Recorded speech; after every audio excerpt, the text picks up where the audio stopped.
भारत ही नहीं बल्कि कई आसियान देशों ऐसे भी हैं जिसमें दक्षिण चीन सागर में चीन के साथ सीमा विवाद है। ऐसे में संभावना है कि चीन की विस्तारवादी नीति के खिलाफ आसियान शिखर सम्मेलन में चर्चा हो सकती है। इस बार यह बैठक कोरोना वायरस महामारी के कारण आर्थिक संकट से उबरने और रणनीतिक संबंधों से व्यापक बनने के लिए कराई जा रही है, वहीं केंद्रित रखी जाएगी। बता दें कि आसियान में Indonesia, Malaysia, Philippines, Singapore, Thailand, Brunei, Vietnam और लाओस वहीं अन्य देश भी शामिल रहेंगे।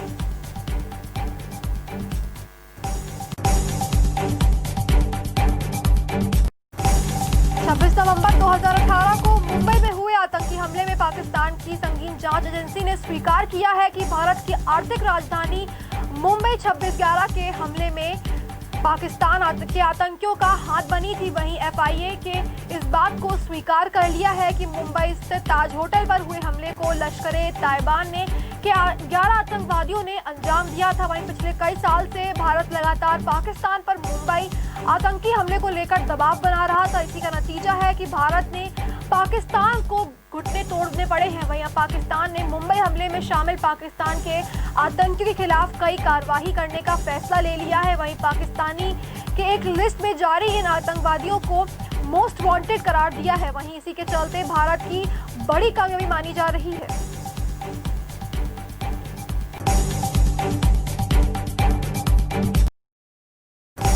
अमेरिका के राष्ट्रपति डोनाल्ड ट्रंप चुनाव के बाद आधिकारिक तौर पर पहली बार लोगों के सामने आएंगे। वहीं यह राष्ट्रीय एकता के प्रतीक वेस्टर्न्स के मौके पर है। हालांकि ट्रंप जो बाइडेन की जीत को स्वीकार करने के लिए तैयार नहीं है। वहीं वॉशिंगटन में बारिश के बीच राष्ट्रपति डोनाल्ड ट्रंप अर्टिंग नेशनल कब्रिस्तान में एक समारोह में पहुंचे हैं, जहां 4 दिन पहले ही अमेरिकी मीडिया ने उनके डेमोक्रेटिक प्रतिद्वंदी के व्हाइट हाउस से जाने का रास्ता साफ होने की घोषणा कर दी थी। वहीं ट्रंप ने आज चुनाव के परिणाम आने के बाद ट्विटर के जरिए राष्ट्र को संबोधित नहीं किया था। वहीं वेस्टर्न्स पर उन्हें पर बयान जारी कर बाइडेन की जीत स्वीकार नहीं करी है, जबकि अमेरिकी चुनाव के बाद ऐसा करना परंपरा है। वहीं कोविड-19 के मामले में देश भर में रिकॉर्ड टूट रहे हैं। वहीं सर्दी आने से पहले कोरोना वायरस रोकने के लिए नए प्रतिबंध लगाए जाएंगे। वहीं ट्रंप ने अर्टिंग का काफी संक्षिप्त दौर किया है। उन्होंने राष्ट्रपति पद में सभी सामान्य कर्तव्य पूरे किए हैं। उन्होंने कोई सार्वजनिक टिप्पणी नहीं की है।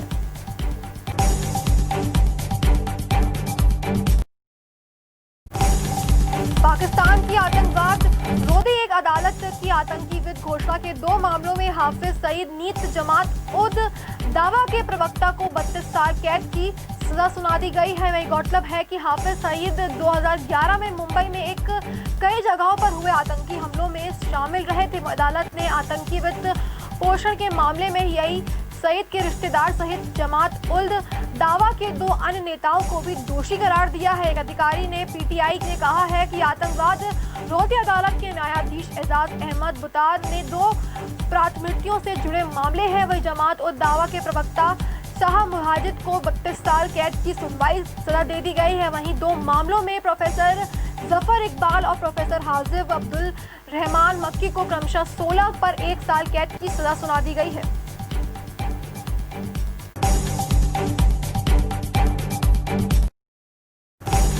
चीन की फार्मा कंपनी सिनोफार्म ने बड़ा दावा कर दिया है। उसने कहना है कि उसकी वैक्सीन के 3 चरण का प्रशिक्षण डेटा उम्मीद से ज्यादा बेहतर साबित हुआ है। वहीं सिनोफार्म की unit China national biotech group की बताई जा रही है। वहीं वैक्सीन उम्मीदवार 3रे चरण के परीक्षण में शामिल है। वहीं सिनोफार्म की चाइना नेशनल बायोटेक ग्रुप चीन से बाहर संयुक्त अरब अमीरात, बहरीन, मिस्र समेत वर्तमान से 3रे चरण में 2 वैक्सीन पर परीक्षण हो चुका है। वहीं 50,000 से ज्यादा वॉलंटियर पर उसका परीक्षण खत्म होने वाला है। वहीं सिनोफार्म में चीन सोशल मीडिया चीचैट पर बनाया गया है। वहीं इसमें कहा गया है कि परीक्षण खत्म होने के करीब है। हालांकि उसमें उम्मीद से ज्यादा बेहतर होने के आंकड़े पेश नहीं किए जा रहे हैं और ना ही उल्लेख किया गया है। वहीं वैक्सीन उम्मीदवार से अच्छा नतीजा निकाला गया है। वहीं कोविड-19 के खिलाफ वैक्सीन की दौड़ में भारत और चीन समेत कई देशों की कंपनियां शामिल हैं। वहीं भारत में 10 से ज्यादा उम्मीदवार परीक्षण के अंतिम चरण में पहुंच चुके हैं। वहीं शोतागर्ता के चलते सरकारों और निजी सेक्टर जल्द से जल्द महामारी का इलाज ढूंढ लेना चाहते हैं। वहीं वर्तमान में अलग अलग देशों में 45 वैक्सीन का इंसानों पर परीक्षण किया जा चुका है। उनमें से 11 वैक्सीन का परीक्षण अंतिम चरण तक पहुंच चुका है।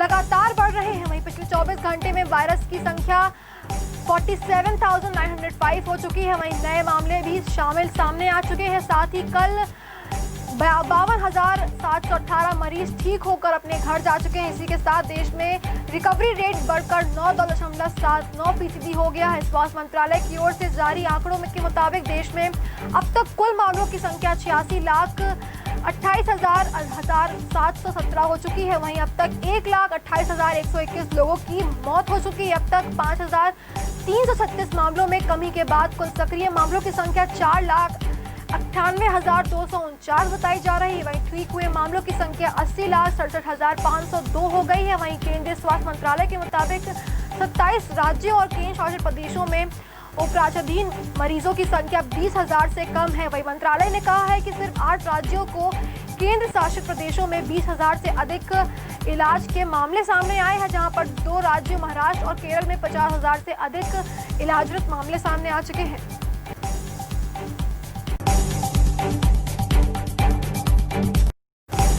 बिहार विधानसभा चुनाव में कांग्रेस के खराब प्रदर्शन पर पार्टी के भीतर आवाज उठने लगी है। वहीं कांग्रेस के नेता ने मान रहे हैं कि महागठबंधन के बहुमत तक न पहुंचने की सबसे बड़ी वजह कांग्रेस रही है। कांग्रेस नेता और पूर्व केंद्रीय मंत्री तारिक अनवर ने कहा है कि कांग्रेस के कमजोर प्रदर्शन का कारण महागठबंधन की सरकार है। वहीं बिहार महरूम रह गया है। उन्होंने असदुद्दीन ओवैसी की पार्टी AIEMIAM की बिहार में एंट्री पर भी चिंता जता दी है। वहीं सीएम नीतीश पर निशाना साधते हुए कांग्रेस नेता ने कहा है कि भाजपा की मेहरबानी रही तो नीतीश जी इस बार अंतिम रूप से मुख्यमंत्री की शपथ लेते हुए दिखाई देंगे। बकरे की मां कब तक खैर मनाएगी। वहीं उन्होंने कहा है कि भाजपा महागठबंधन यैन केन प्रकरण चुनाव जीत चुकी है, परंतु सही से देखा जाए तो बिहार चुनाव हार गया है, क्योंकि इस बार बिहार परिवर्तन चाहता है। 15 वर्षों से की नाकामी के चलते सरकार छुटकारा बन चाहता है, इसका निजात भी वो चाह रहा है। बता दें कि बिहार विधानसभा में बीजेपी और जेडीयू नेता एनडीए के बहुमत का जादुई आंकड़ा पार कर लिया है। इस चुनाव में एनडीए के 125 सीटों पर जीत दर्ज करवा ली है। वहीं कांग्रेस और आरजेडी नेता महागठबंधन में एनडीए और कड़ी टक्कर दिखाई दे रही है। हालांकि महागठबंधन 111 सीटों से जीत चुका है।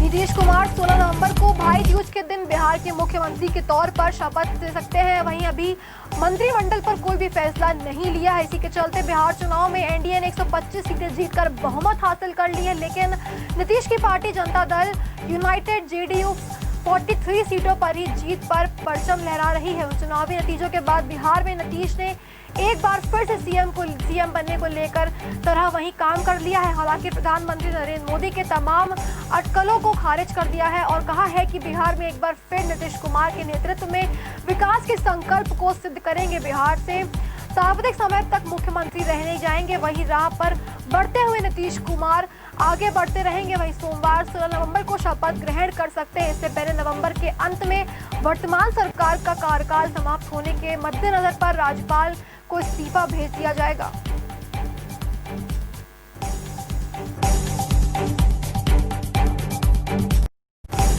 पश्चिम बंगाल में अगले साल विधानसभा चुनाव होने वाले हैं, लेकिन उससे पहले ही ममता बनर्जी के खेमे में बगावत की सुर्खियां नजर आ रही। इसी के चलते तृणमूल कांग्रेस के लोकप्रिय नेता और परिवहन मंत्री शुभेंदु अधिकारी ने बगावती तेवर दिखाने शुरू कर दिए। इसी के चलते टीएमसी के अलग नंदीग्राम में रैली की है। अपनी रैली में उन्होंने भारत माता की जय के नारे भी लगाए हैं। माना जा रहा है कि चुनावी मौसम में शुभेंदु सीएम ममता को झटका दे सकते हैं। वहीं शुभेंदु अधिकारी की रैली में सूबे की मुख्यमंत्री ममता बनर्जी की तस्वीर भी नहीं लगाई है। वहीं पोस्टर में ममता की तस्वीर गायब होने से राज्य की सियासत में हलचल तेज हो गया है, जिसके बाद ममता कैबिनेट की बैठक में सूबे के 4 मंत्री नहीं पहुंचे, जिनमें शुभेंदु अधिकारी, रवीश बनर्जी, गौतम देव और रविंद्र घोष के नाम शामिल बताए जा रहे हैं।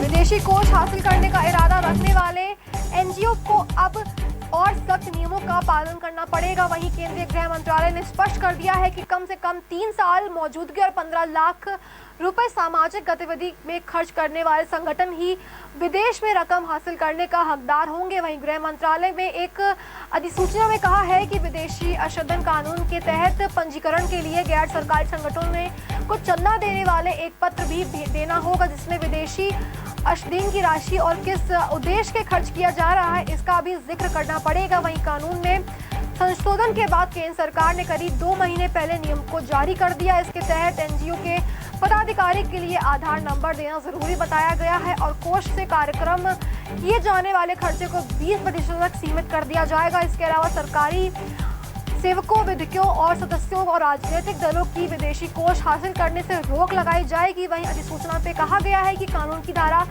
12 के ऊपर खंड बी में तहत जो व्यक्ति पंजीकरण कराना चाहता है उन्हें शर्तों का पूरा पालन करना पड़ेगा। संगठन की मौजूदगी 3 साल से हो रही है। वहीं पिछले 3 वित्तीय वर्ष के दौरान समाज के फायदे के लिए कम से कम 15 लाख रुपए खर्च किए जाएंगे।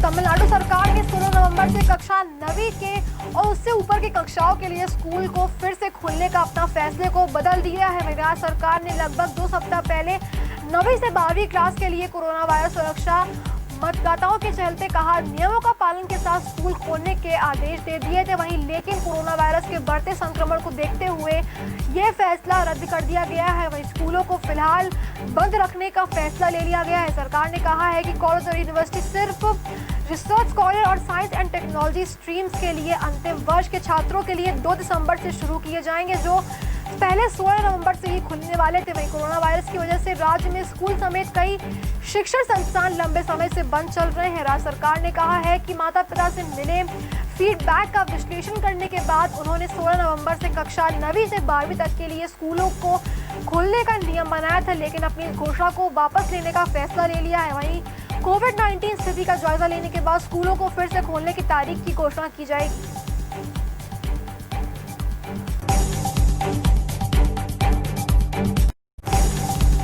विश्व स्वास्थ्य संगठन के प्रमुख टेड्रोस एडनोमन ने बुधवार को प्रधानमंत्री नरेंद्र मोदी को कोवैक्स के प्रति उनकी प्रतिबद्धता और कोविड-19 वैक्सीन बन जाने पर दुनिया भर के लिए उपलब्धता की बात करने के लिए धन्यवाद किया है। WHO के प्रमुख ने बताया है कि उनकी पीएम मोदी के साथ अच्छी बातचीत हुई है, जिसमें उन्होंने पारंपरिक चिकित्सा के क्षेत्र में दुनिया भर में ज्ञान हासिल करा है। वहीं शोध और प्रशिक्षण की आसान पहुंच के लिए पारंपरिक सहयोग और बढ़ाने की जोर दिया है। वहीं प्रधानमंत्री कार्यालय की ओर से एक बयान जारी किया गया है, जिसमें पीएम मोदी ने कोविड-19 महामारी में दुनिया भर के बीच समन्वय बनाने को लेकर WHO के अहम योगदान की प्रशंसा करी है। उन्होंने यह भी कहा है कि इस दौरान करीब दूसरी बीमारियों को लड़ने को कमजोर नहीं पड़ने देना है और विशाल सी देशों के साथ स्वास्थ्य व्यवस्था में सहयोग के अहम उल्लेख किए हैं।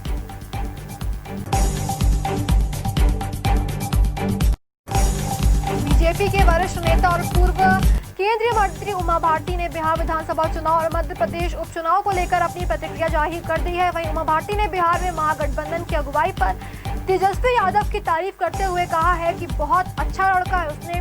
उन्होंने कहा है कि बिहार को चला सकता है, लेकिन थोड़ा बड़ा होने के बाद अभी उनके पास एक राज्य को चलाने का अनुभव नहीं है। यही नहीं, बीजेपी नेता ने के मध्य प्रदेश में पूर्व मुख्यमंत्री कमलनाथ जी की प्रशंसा करी है। वहीं उमा भारती ने भोपाल में मीडिया से बातचीत कर कहा है कि तेजस्वी एक अच्छा लड़का है, लेकिन वह भी राज चलाने के लिए सक्षम नहीं है। वहीं राजद सुप्रीमो लालू प्रसाद यादव आखिरकार फिर से बिहार के जंगल राज में धकेले देते हैं। वह तेजस्वी नेतृत्व कर सकता है, लेकिन थोड़ा और बड़ा होने के बाद।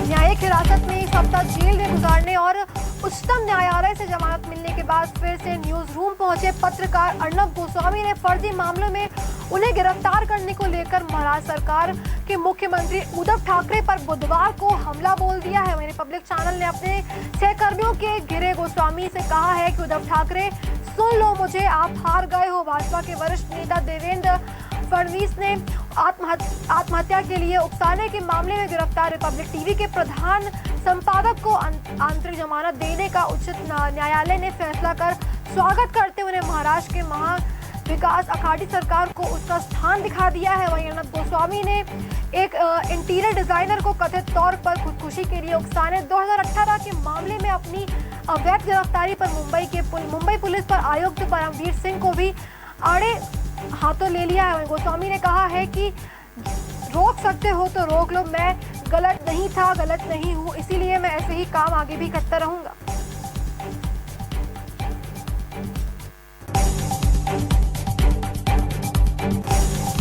लद्दाख से भाजपा सांसद जाम्यांग सेरिंग नागेरा के नेतृत्व में एक उत्तरीय शिष्टमंडल में रक्षा मंत्री राजनाथ सिंह और गृह राज्य मंत्री के किशन रेड्डी ने नई दिल्ली में मुलाकात की है। वहीं आधिकारिक प्रवक्ता के अनुसार शिष्टमंडल में सीमावर्ती क्षेत्रों के निवासियों के लिए भूमिगत बंकर बनाने सहित तमाम मांगों से मंत्रियों को अवगत कराया जाएगा। वहीं उन्होंने बताया है कि शिष्टमंडल ने चीन से सटी सीमा पर प्रतिबंधियों में किया स्थान लोगों ने किया है, वहीं नरमी लाने का अनुरोध किया है ताकि वे सीमा के पास के मैदानों में अपने पशु को चराने ले जा सके।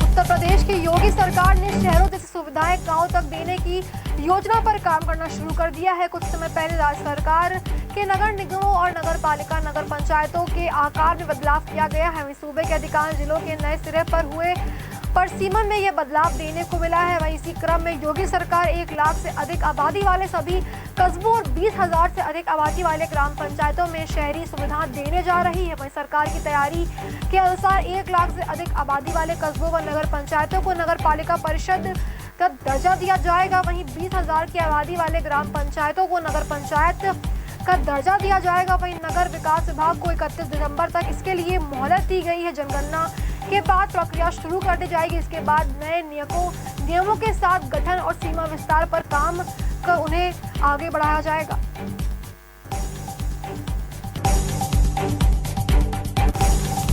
उत्तर प्रदेश के बुलंदशहर में 2 साल पहले नाबालिग छात्रा से गैंगरेप के बाद हत्या मामले में कोर्ट ने पुलिस की जांच पर सवाल उठा दिए हैं। मामले में अदालत ने पुलिस की लापरवाही पर कड़ी फटकार लगाई है। बुलंदशहर के कोतवाली नगर क्षेत्र का ये मामला 2 जनवरी 2018 में कार सवार युवकों ने छात्रा से चलती कार में गैंगरेप कर उसकी हत्या कर दी थी। वहीं केस की जांच को लेकर पुलिस की लापरवाही पर अदालत से फटकार लगाई है। वहीं मुख्य विवेचक धनचंद मिश्रा और तत्कालीन चौकी प्रभारी दलबीर सिंह के बयान भी दर्ज नहीं हुए। दरअसल तत्कालीन चौकी इंचार्ज ने सील किए मामले को कोर्ट में पेश नहीं किया है। कोर्ट ने कहा है कि यह मामला केस के निस्तारण के लिए अहम सबूत बनाया जा रहा है। वहीं मामले में कोर्ट के एसएसपी को पत्र लिखने की चेतावनी भी दी गई है। केस की अगली सुनवाई 19 नवंबर को की जाएगी। इसी तारीख पर मुख्य विवेचक का बयान भी दर्ज किया जाएगा।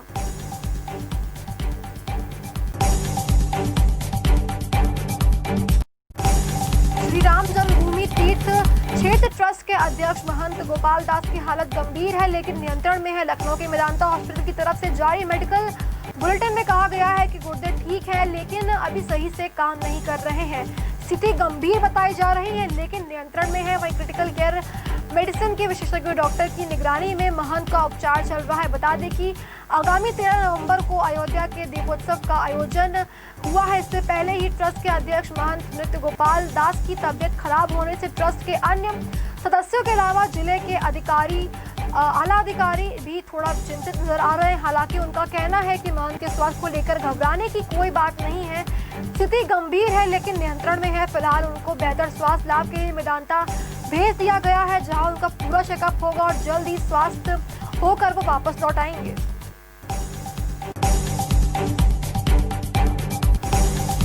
उत्तर प्रदेश के नेशनल हाईवे और स्टेट हाईवे पर टोल प्लाजा पर माल वाहन की ओवरलोडिंग भी तेजी से चल रही थी कि चलते यही नहीं मौके पर ई चालान भी काटा जाएगा। दरअसल परिवहन विभाग यूपी के हाईवे पर टोल प्लाजा पर लगे कांटे के डेटा का इस्तेमाल करना जा रहा है। वहीं विभाग का मानना है कि इस कवायद में सड़क पर दुर्घटनाओं से कमी आ जाएगी। वहीं ओवरलोडिंग से खराब होने वाली सड़कों की समस्या भी कम हो जाएगी। दरअसल परिवहन विभाग इस व्यवस्था को तकनीकी अपराधी बताने से जुटा रहा है। कारण यह है कि विभाग के पास परिवर्तन दलों की संख्या कम है। ऐसे में सघन रूप से जांच नहीं हो पा रही है। कारण है कि अब तत्कालीन को सहारा मिल जाएगा। बता दें कि यूपी में राष्ट्रीय राजमार्ग प्राधिकरण NHAI के 35 टोल प्लाजा है जिसका अलावा स्टेट हाईवे की बात करें तो इसके 5 और यूपी एक्सप्रेस वे में विकास प्राधिकरण के 4 टोल प्लाजा वहीं वे इन मोशन ब्रिज लगे हुए हैं।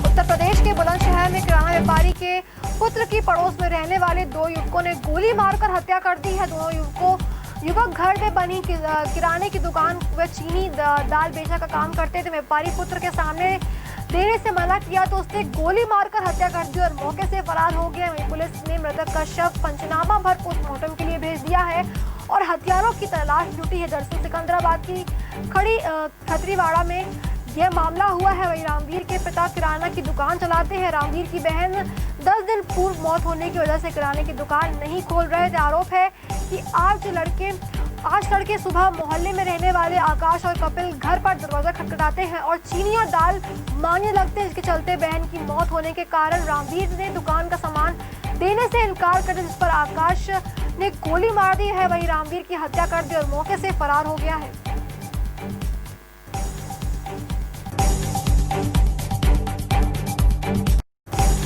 उत्तर प्रदेश के सुल्तानपुर जिले के लबुआ से बीजेपी विधायक देवमणि द्विवेदी ने सीएम योगी आदित्यनाथ से मुलाकात की है। वहीं अयोध्या के डॉक्टर अनिल त्रिपाठी और सुनील तिवारी शास्त्री के साथ सीएम योगी से मिलने पहुंचे विधायक देवमणि द्विवेदी ने एक और जहां अयोध्या में करकाट सेवाओं से स्मृति के कर सेवा स्मारक की स्थापना की मांग की है, तो वहीं दूसरी ओर स्थानीय और मध्य प्रदेश की तर्ज पर अयोध्या में प्रदेश से पहले जाने वाले जनसंचार एवं पत्रकारिता विश्वविद्यालय की संस्थापना की भी मांग की है। इसी के चलते इतना ही नहीं, उन्होंने प्रधानमंत्री सड़क योजना की तहत ग्राम सभाओं को गुणवत्ता प्रदान करने और सड़क जोड़ने की बात की है। वहीं मुख्यमंत्री सड़क योजना को भी शुरू किए जाने की मांग करी है। लब्बू में सीएम बीजेपी विधायक देवमणि द्विवेदी ने सीएम को सौंपे गए पत्र में इन सबका उल्लेख करा है। वहीं अयोध्या में जनसंचार एवं पत्रकारिता विश्वविद्यालय की स्थापना करी जाए, इसकी भी मांग करी गई है।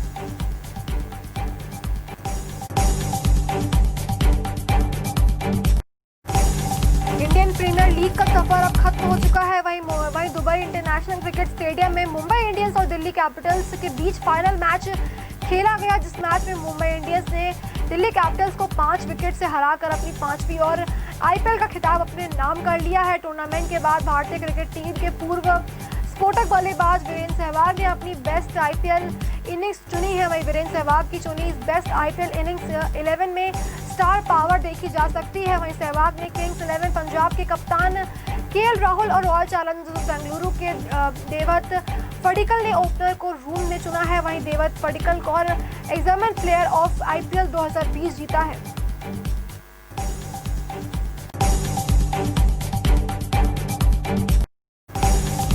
भारत के खिलाफ बॉर्डर गावस्कर ट्रॉफी में होने वाले 4 टेस्ट मैचों की सीरीज के लिए ऑस्ट्रेलिया की टेस्ट टीम का ऐलान कर दिया गया है। भारत के खिलाफ ऑस्ट्रेलिया टेस्ट टीम के कई नए चेहरे देखने को मिलेंगे। भारत और ऑस्ट्रेलिया के बीच टेस्ट सीरीज का आगाज 17 दिसंबर से किया जाएगा। पहला टेस्ट मैच एडीएल में खेला जाएगा, वहीं डे नाइट होगा। इसके बाद दूसरा टेस्ट मैच 26 दिसंबर से खेला जाएगा। वहीं तीसरा टेस्ट मैच 7 जनवरी और चौथा टेस्ट मैच 15 जनवरी से खेला जाएगा। इसी के चलते टीम पेन की अगुवाई वाली टीम में अन्य नए चेहरे तेज गेंदबाज सीन ऑफस्टॉक कई चेहरे और भी दिखाई देंगे। वहीं इसी के चलते यह मैच खेले जाएंगे।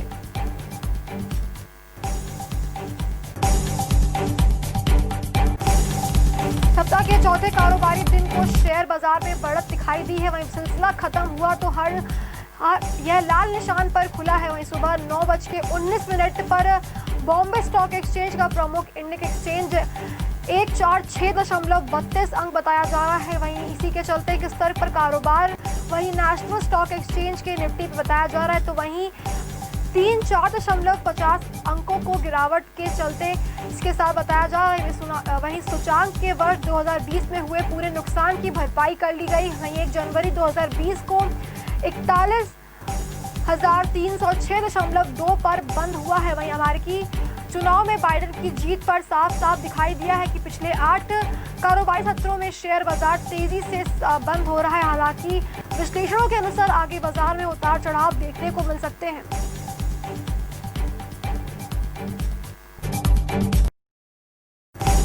विश्लेषकों और बाजार के पंडितों के अनुमान और मत देते हुए रिलायंस इंडस्ट्री लिमिटेड के अपने तिमाही नतीजे में 9,566 करोड़ रुपए का शुद्ध लाभ दिखाई दिया है। हालांकि यह पिछले वर्ष की तिमाही है, वहीं 15% कम है। वहीं इसी के चलते बताया जा रहा है कि ब्लूमबर्ग के एनालिस्ट सर्वे में यही अधिक है। वहीं रिलायंस जियो ने रिलायंस समूह की सभी कंपनियों में सबसे ज्यादा जोरदार पेश किया है। वहीं पिछले साल समान तिमाही के 990 करोड़ रुपए में शुद्ध लाभ को करीब तिगुना करते हुए सितंबर तिमाही में कंपनी ने 2,844 करोड़ का शुद्ध लाभ दिखाया था। वहीं राजस्व में 4,000 करोड़ से अधिक का इजाफा देखने को मिला है।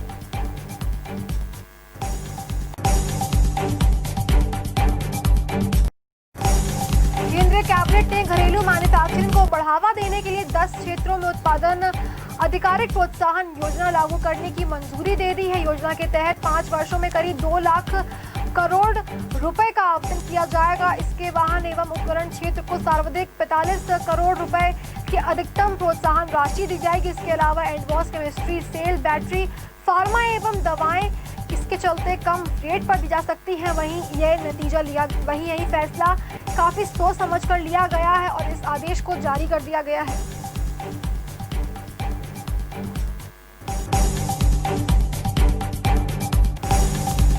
शाहरुख खान, रानी मुखर्जी, प्रीति जिंटा, स्टार यश चोपड़ा की romantic film Veer Zaara Hindi cinema की एक ब्लॉकबस्टर फिल्म को सर्दों के बटे रिश्तों और एहसासों की इस खूबसूरत कहानी को दर्शकों के मन को मोह लिया है। वहीं फिल्म में इसके कलाकारों के अभिनय और यश चोपड़ा के बेहतरीन निर्देशन के साथ ही इसके संगीत को लोगों ने मन मोह लिया है।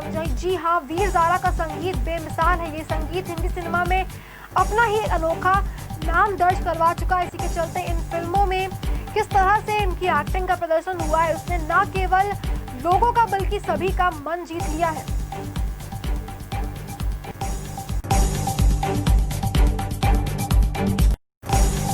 बॉलीवुड एक्ट्रेस उर्वशी रौतेला इन दिनों अपने एक वीडियो को लेकर सुर्खियों में है। उनका एक वीडियो सोशल मीडिया पर जमकर वायरल हो रहा है। उर्वशी का यह वीडियो अरब फैशन वीक का बताया जा रहा है, जिसकी उनकी खूबसूरती देखने को मिल रही है। वहीं उर्वशी ने खुद इस वीडियो को अपने social media site Instagram account पर शेयर करा है, जिसके उनको चाहने वालों को काफी पसंद आ रहा है। बता दें कि अरब फैशन वीक में उर्वशी रौतेला ने शो स्टॉपर बनी, जिसमें यह वीडियो खूब वाहवाही बटोर रहा है। वहीं इस वीडियो के चलते लोगों के बहुत कमेंट्स आ रहे हैं। उनके फैंस वीडियो को देखकर काफी खुश नजर आ रहे हैं। वहीं वीडियो उन्होंने अपने सोशल मीडिया अकाउंट इंस्टाग्राम पर साझा किया है।